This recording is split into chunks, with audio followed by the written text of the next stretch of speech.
नमस्कार, जन उत्तराखंड में आप सभी का स्वागत है। मैं हूं प्रभात। सबसे पहले हेडलाइंस।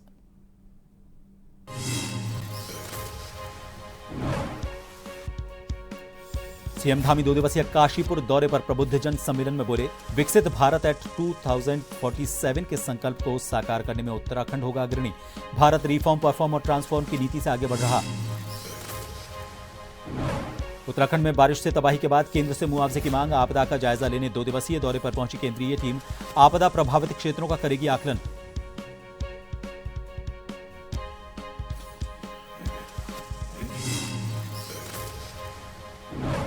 देहरादून में सीएम धामी की अधिकारियों संग बैठक। आपदा प्रबंधन, कानून व्यवस्था, पुनर्निर्माण, पर्यटन और जन सुविधाओं पर दिए निर्देश। बारिश थमते ही मरम्मत और राहत कार्य तेज करने के आदेश।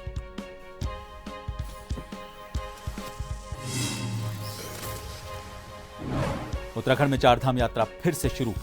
2 सितंबर को केदारनाथ और 4 सितंबर को बद्रीनाथ यात्रा सुचारू। अब तक 27,70,000 श्रद्धालु पहुंचे। 15 सितंबर से हेली सेवा भी होगी शुरू। और मुख्यमंत्री धामी के ऑपरेशन काल नेमी में अब तक 5,500 से ज्यादा लोगों का सत्यापन। 1100 से ज्यादा फर्जी और ढोंगी लोगों पर कानूनी कार्रवाई। 2000 से ज्यादा पर कार्रवाई और कई गिरफ्तार।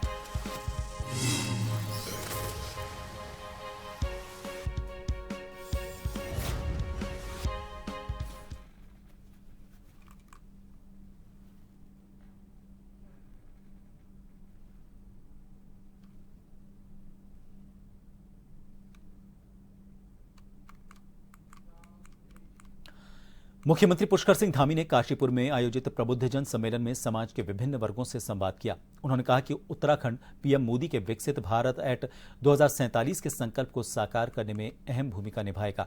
धामी ने जीएसटी कटौती, औद्योगिक नीतियों और निवेश परियोजनाओं को राज्य के लिए बड़ी उपलब्धि बताया। उन्होंने समान नागरिक संहिता और नकल विरोधी कानून जैसे फैसलों को ऐतिहासिक बताया। प्रधानमंत्री जी ने 2047 का जो विकसित भारत का संकल्प रखा है, उस विकसित भारत के संकल्प के साथी भी अगर कोई है तो आप सब लोग इस सभागार में बैठे हुए, और मैं आप सबको इस संकल्प का साकार करने वाला अनुभूत कहूं तो इसमें कोई अतिशयोक्ति नहीं होगी। मेरा मानना है आज के इस कार्यक्रम में आप सभी के साथ किया जाने वाला यह संवाद उत्तराखंड के विकास के सामूहिक संकल्प को और अधिक सशक्त बनाने में सहायक सिद्ध होगा। भाइयों बहनों, आज देश में आदरणीय प्रधानमंत्री जी के नेतृत्व में और उनके दूरदर्शी नेतृत्व में रिफॉर्म, परफॉर्म और ट्रांसफॉर्म की नीति के साथ भारत विकास और समृद्धि के नए नए कीर्तिमान स्थापित कर रहा है। आज भारत में न केवल निवेश के लिए एक अनुकूल वातावरण तैयार हुआ है, बल्कि इंफ्रास्ट्रक्चर, शिक्षा, स्वास्थ्य, महिला सशक्तिकरण और सामाजिक न्याय जैसे क्षेत्रों में भी आज व्यापक परिवर्तन आया है। आदरणीय मोदी जी देश के पहले प्रधानमंत्री हैं जिन्होंने विकसित भारत का संकल्प लिया है। अंतर मंत्रालय केंद्रीय टीम आज विभिन्न जनपदों में आपदा से हुई क्षति का आकलन और जायजा लेने के लिए देहरादून से रवाना होकर गई है। आपको बता दें, राज्य आपातकालीन परियोजना केंद्र में सचिव आपदा प्रबंधन एवं पुनर्वास विनोद कुमार सुमन ने एक बैठक के दौरान टीम को आपदा से हुई क्षति के बारे में एक प्रेजेंटेशन दिया। अंतर मंत्रालय केंद्रीय टीम उत्तरकाशी, रुद्रप्रयाग, चमोली, पौड़ी, बागेश्वर और नैनीताल का भ्रमण करेगी। इस टीम का नेतृत्व आर प्रसन्ना, संयुक्त सचिव गृह मंत्रालय कर रहे हैं। टीम के साथ अन्य 6 सदस्य भी रहेंगे, जिनमें अनुसचिव शेर बहादुर, अधीक्षण अभियंता सुधीर कुमार, उप निदेशक विकास सचान, मुख्य अभियंता पंकज सिंह, निदेशक डॉक्टर वीरेंद्र सिंह शामिल हैं।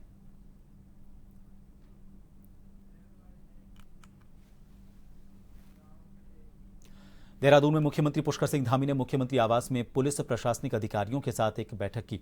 इस दौरान मीटिंग में वर्चुअल माध्यम से सभी जिलाधिकारी भी जुड़े, जिन्हें आपदा प्रबंधन, कानून व्यवस्था, पुनर्निर्माण कार्यों, पर्यटन और जन सुविधाओं से संबंधित व्यापक दिशा निर्देश दिए गए। मुख्यमंत्री ने कहा कि सरकार की सर्वोच्च प्राथमिकता जनता को त्वरित राहत, सुरक्षा और सुविधाएं उपलब्ध करवाना है। सीएम धामी ने निर्देश दिए कि बारिश खत्म होते ही मरम्मत और पुनर्निर्माण के कामों के लिए प्रशासनिक मशीनरी एक्टिव मोड में काम करे। साथ ही फसलों, पेयजल लाइन, सरकारी संपत्तियों के नुकसान का त्वरित आकलन कर शासन को रिपोर्ट भेजी जाए।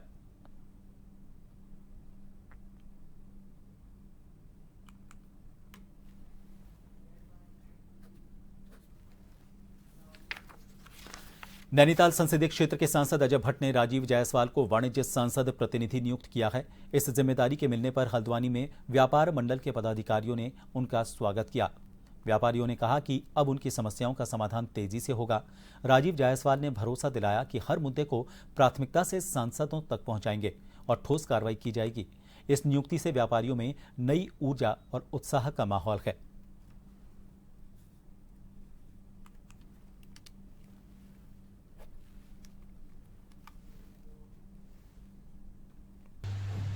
मैं ये प्रयास करूंगा कि व्यापारी को जो एक बंच में ग्रुप है, जैसे मार्केट वाइज, बाजार वाइज लोगों से मिले, 5-7 लोगों से व्यापारी से मुलाकात करके उनकी समस्या सुनी जाए और उसी संबंधित जो भी उसका जो सक्षम जो स्तर है उस जगह पे ला करके कुछ जो मेरे लेवल पे हो जाएगा उसको मैं फोन पे बात करके या मिल करके चौकाट करेंगे और जो आगे के जो बड़े मामले हैं माननीय सांसद जी के निर्देश उनके मार्गदर्शन यही करके ही आगे बढ़ेंगे।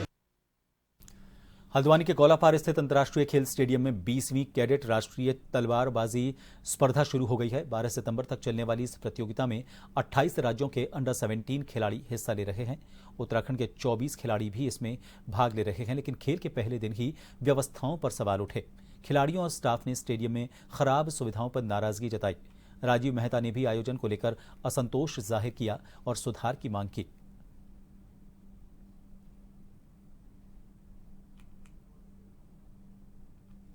यहाँ का पर्यावरण बहुत गर्म है, इधर एसी की सुविधाएं नहीं है, इसलिए परेशानी हो सकती है खेलने में। हाँ, थोड़ा एसी की कमी है, बाकी अरेंजमेंट्स वगैरह काफी अच्छी हैं। एसोसिएशन के तत्वाधान में नेशनल फेंसिंग चैंपियनशिप आयोजित हो रही है।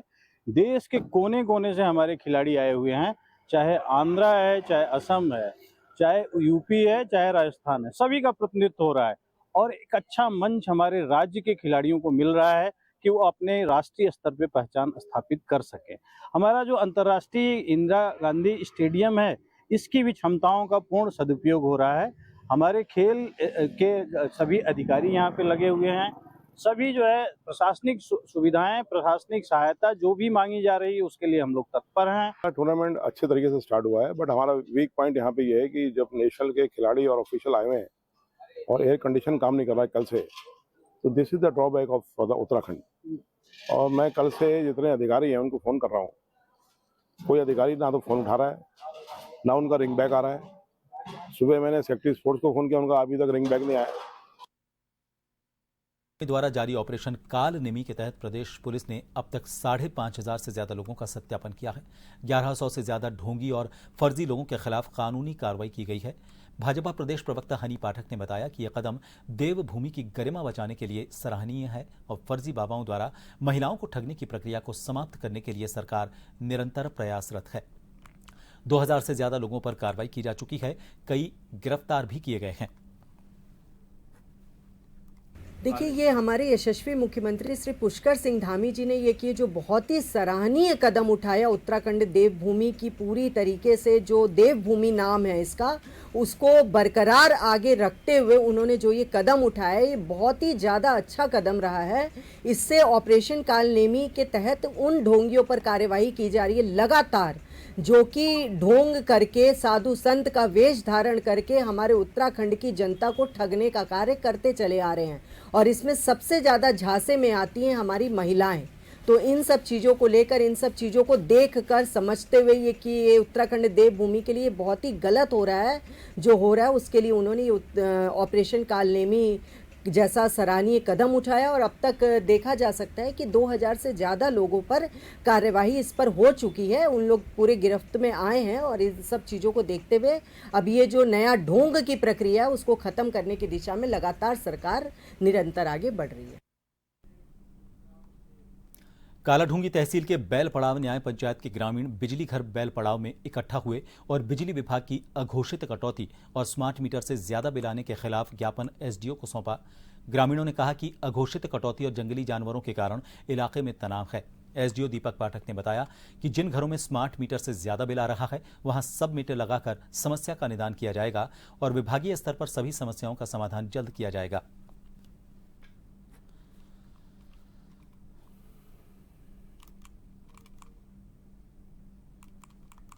के माध्यम से माननीय प्रधान जी के माध्यम से ज्ञापन सौंपा है, जिसमें लिखा है कि बिजली कटौती और जो है स्मार्ट मीटर के बारे में 2 विषय हैं इनके मेन, जो ज्ञापन मुझे मिला है। इसके साथ साथ 2-3 कंप्लेंट है और भी है, वो सब नोट डाउन कर ली गई है।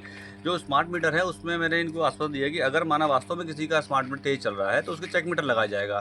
चेक मीटर के लिए इन लोगों की डिमांड ये है कि हमारे यहाँ पुराने मीटर से चेक किया जाए, मतलब जो नॉर्मल मीटर हुआ करते हैं उससे चेक किया जाए। तो मैंने इनको आश्वासन दिया कि मैं अपने यहाँ से प्रस्ताव बना के जो 1, 2, 3, 4 प्रस्ताव मेरे पास आए हैं चेक मीटर के, ये प्रस्ताव बना के मैं तुरंत भेज दूंगा, कल या परसों भेज दूंगा इसको। स्मार्ट मीटर जो लगे हैं उससे क्षेत्र में बहुत रोष व्याप्त है जनता के अंदर, क्योंकि स्मार्ट मीटर के अंदर इतना ज़्यादा बिल आ रहा है कि वो गरीब आदमी उसे देने में सक्षम नहीं है। और जो पहले मीटर बगैर किसी को सूचना के लोगों के मीटर लगा दिए गए वो भी सरासर गलत था, क्योंकि जब कोई आदमी नहीं चाहता तो उसके मीटर ना लगे, क्योंकि इसमें कोर्ट का आदेश भी है कि जबरदस्ती कोई। उत्तराखंड में चारधाम यात्रा को दोबारा खोल दिया गया है। 2 सितंबर को केदारनाथ और 4 सितंबर को बद्रीनाथ यात्रा सुचारू हुई। भारी बारिश के कारण पहले यात्रा रोक दी गई थी, लेकिन अब संचालन शुरू हो गया है। बद्रीनाथ केदारनाथ समिति के अध्यक्ष हेमंत द्विवेदी ने बताया कि बीते कल तक 27,70,000 श्रद्धालुओं ने दर्शन किए। 15 सितंबर से हेली सेवा भी शुरू होगी और टूटी सड़कों का भी निर्माण सरकार कर रही है।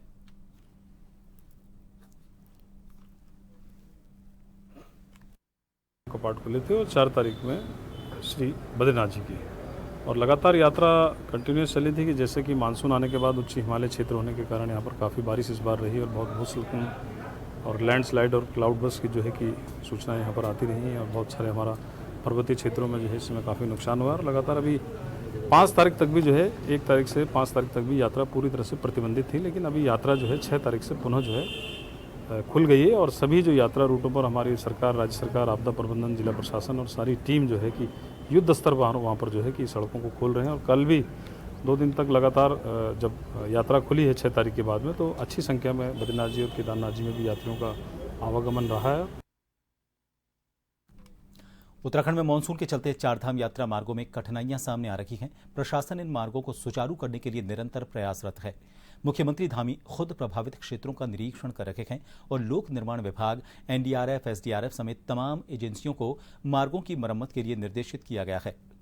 बद्री केदार मंदिर समिति के अध्यक्ष ने बताया कि सभी एजेंसियां लगातार काम कर रही हैं ताकि यात्रा सुचारू और सुरक्षित हो सके।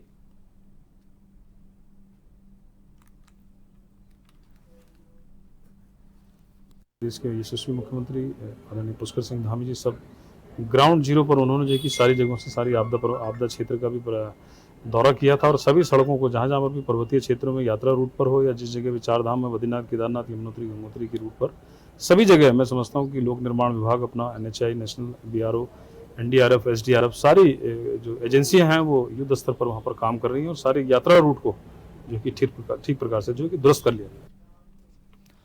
हल्द्वानी उपजिला अधिकारी कार्यालय में बिंदु खत्ता की वन अधिकार समिति, पूर्व सैनिक संगठन और ग्रामीणों ने प्रदर्शन किया।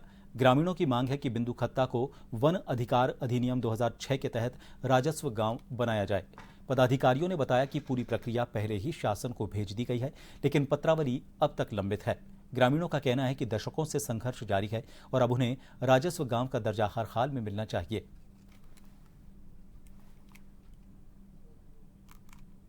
हमारी एक ही मांग है कि बिंदु खत्ता राजस्व गांव हो और इसके लिए हमने जो भी कमेटी द्वारा दस्तावेज तैयार किए थे और हमारी समिति द्वारा उसको पास करने के बाद उप समिति में प्रस्ताव गया, उप समिति से उच्च समिति में गया, उस समिति से उस प्रस्ताव को पारित किया गया। उस पारित होने के बाद अधिनियम 2006 में स्पष्ट प्रावधान है कि उच्च स्तरीय कमेटी का निर्णय अंतिम और बाध्यकारी होगा और जिस आधार पर हमने जो है अपना दावा पेश किया है और सरकार ने भी हमें आश्वासन दिया है कि हम इसको राजस्व गांव जल्द से करेंगे। लोहाघाट के पंचेश्वर टैक्सी स्टैंड के पास राष्ट्रीय राजमार्ग का करीब 50 मीटर हिस्सा गड्ढों में तब्दील हो गया है। बारिश से सड़क तालाब जैसी हो गई है और दुर्घटनाओं का खतरा बना हुआ है। लोगों ने आरोप लगाया कि एनएच विभाग को जानकारी होने के बावजूद लापरवाही बरती जा रही है। सोमवार को भी बाइक सवार गड्ढे में गिरकर घायल हो गया। भाजपा जिला उपाध्यक्ष कैलाश पांडे और सामाजिक कार्यकर्ता उमेश काला कोटी ने मरम्मत, जल निकासी और सुरक्षा दीवार की मांग की।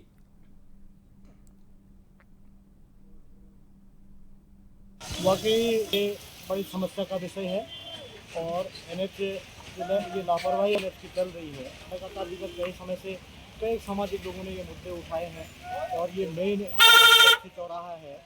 और मैंने, जैसे कि आपको पता है, कल ही जिला उपाध्यक्ष का दायित्व मुझे पार्टी द्वारा दिया गया है और मैं संगठन का आभार जताऊँगा। और साथ ही इस मुद्दे को लेकर मैं कल ही हमारी एक बैठक होनी है जिले के अंदर, इस विषय को अवश्य रखूंगा कि शीघ्र से शीघ्र मैं अपनी तरफ से पूरा प्रयास करूंगा कि इन गड्ढों को ठीक किया जाए ताकि वाहन और जनता की आवाजाही में कोई भी दिक्कत ना हो।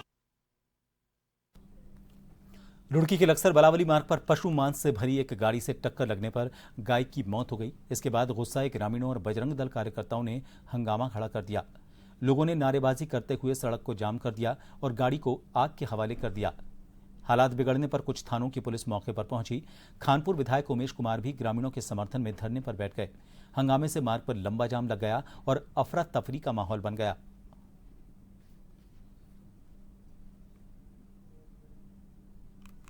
इस समय प्रतीत हो रहा है वो प्रतिबंधित ही हो रहा है। बाकी तो जो रिपोर्ट आएगी, इसीलिए सैंपल कराए जा रहे हैं और एक एक पीस के सैंपल कराए जा रहे हैं ताकि ऐसा ना हो कि आगे इन्होंने कुछ और रखा और पीछे कुछ और छुपा रखा हो। सभी जितने लोग यहाँ स्थानीय मौजूद हैं उन सबको मैं धन्यवाद देना चाहता हूँ कि आप ऐसे कामों के खिलाफ हैं और इनको कार्रवाई को रुकवाने के लिए आपने आज सुबह सुबह इनको जो है इन गाड़ियों को पकड़ा है। 2 लोग गिरफ्तार हैं, 1 फरार है। लोगों की मांग है कि इसका जो मालिक है वो भी गिरफ्तार हो। इसके अलावा इनके खिलाफ मुकदमा दर्ज हो और आगे से इस तरीके की कार्रवाई ना हो। इसके अलावा दूसरी मांग है कि जो लोग यहाँ पे चौकी है वो चौकी के जो प्रभारी हैं वो भी हटाए जाएं। ये लोगों की मांग है। बद्रीनाथ धाम के ब्रह्म कपाल तीर्थ स्थल में देश के कोने कोने से पितरों का पिंडदान करने के लिए भारी संख्या में तीर्थयात्री पहुंचे हैं। बताया जा रहा है कि यहां अपने पितरों का पिंडदान करने से पितरों को मोक्ष की प्राप्ति होती है, जिसको लेकर तीर्थयात्री देश और विदेश के हर कोने से हर साल इस तीर्थ स्थल पर पहुंचते हैं।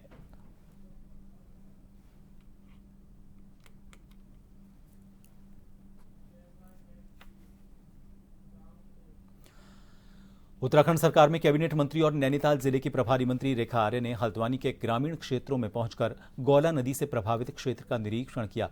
उन्होंने संबंधित अधिकारियों को सुरक्षा व्यवस्था दुरुस्त करने के निर्देश दिए। साथ ही बताया कि समस्या से निपटने के लिए ब्रिडकुल को कार्यदायी संस्था बनाया गया है ताकि धरातल पर मजबूती से काम हो सके। आपको बता दें, हल्द्वानी सहित कई ग्रामीण क्षेत्र गौला नदी से हो रहे भू कटाव से प्रभावित हैं। ग्रामीणों की कई एकड़ जमीन नदी में समा चुकी है। स्थायी और मजबूत तटबंध नहीं होने की वजह से हर साल ये सिलसिला जारी रहता है और इसके चलते ग्रामीणों में भी भयंकर आक्रोश है। बिंदु खता में जिस प्रकार से जो हमारे खेतीहर भूमि है उस भूमि का किस प्रकार से भारी बारिश के कारण भू कटाव हुआ है, नदी का रुख परिवर्तन होने से जो भू कटाव हुआ है, कुछ परिवार भी हुए हैं, कुछ घर जो है वो खतरे की जद में भी है। ये सारी चीज़ें जो है आज निरीक्षण भी किया है और लोगों के साथ जिनकी ये समस्याएं हैं उनके साथ मिलते हुए उनकी समस्याओं को सुना भी है। निश्चित रूप से समस्या थोड़ी सी गंभीर है। नदी जब अपना विकराल रूप लेती है तो जिस प्रकार का हमें दुष्परिणाम देखने को मिल रहा है वो देखने को मिलता है। और चलते चलते एक बार फिर नजर डालेंगे हेडलाइंस पर। सीएम धामी 2 दिवसीय काशीपुर दौरे पर प्रबुद्ध जन सम्मेलन में बोले, विकसित भारत एक्ट 2047 के संकल्प को साकार करने में उत्तराखंड होगा अग्रणी। भारत रिफॉर्म, परफॉर्म और ट्रांसफॉर्म की नीति से आगे बढ़ रहा है।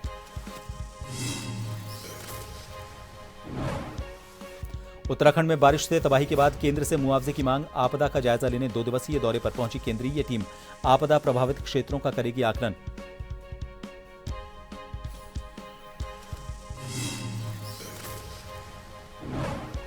देहरादून में सीएम धामी के अधिकारियों के साथ बैठक। आपदा प्रबंधन, कानून व्यवस्था, पुनर्निर्माण, पर्यटन और जन सुविधाओं पर दिए निर्देश। बारिश थमते ही मरम्मत और राहत कार्य तेज करने के भी आदेश।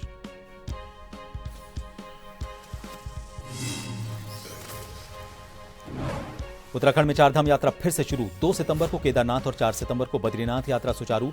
अब तक 27,70,000 श्रद्धालु पहुंचे। 15 सितंबर से हेली सेवा भी होगी शुरू।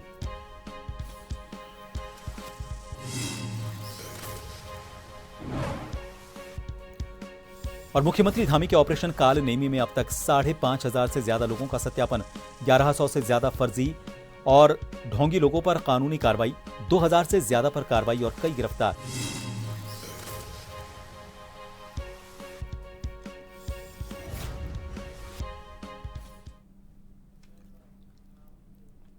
फिलहाल के लिए इस बुलेटिन में इतना ही। नमस्कार।